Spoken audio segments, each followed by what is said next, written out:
Pemirsa, hingga akhir Mei 2021, pandemi COVID-19 masih menjadi tantangan utama dalam perekonomian.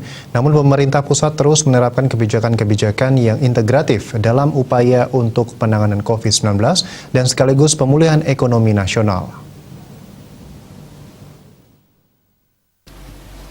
Menurut Kepala Kanwil Ditjen Perbendaharaan DJPB Provinsi Bali Tri Budianto, pelaksanaan anggaran di Bali selama 5 bulan pertama pada tahun 2021 ini mampu berjalan on track atau sesuai jalur dan diharapkan terus berjalan baik hingga akhir tahun untuk mendorong pemulihan ekonomi Bali.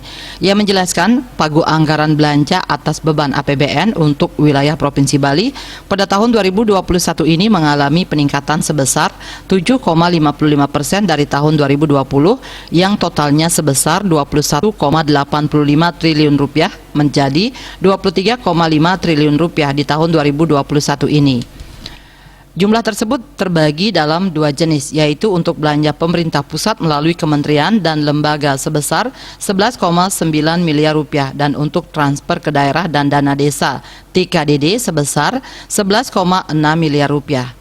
Hingga Mei 2021, belanja kementerian lembaga telah berhasil direalisasikan sebesar 3,9 triliun rupiah atau 32,41% dari pagu belanja pemerintah pusat melalui kementerian lembaga yang diharapkan akan dapat mencapai target penyaluran 40% sampai dengan akhir triwulan kedua.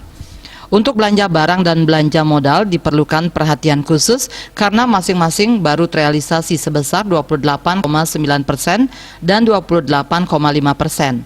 Selain itu, kinerja belanja kementerian lembaga saat ini dapat dikatakan sama jika dibandingkan dengan periode yang sama pada Mei 2020 yang saat itu capaiannya sebesar 3,2 triliun rupiah atau 32,52% dari pagu yang tersedia. Sebagai tambahan untuk proyek-proyek prioritas nasional di Bali, berjalan dengan baik dengan capaian rata-rata sekitar 42,31%, bahkan beberapa telah mencapai 100%. Proyek-proyek tersebut diantaranya pembangunan 3 pelabuhan besar yaitu Sanur Nusa Penida dan Nusa Ceningan.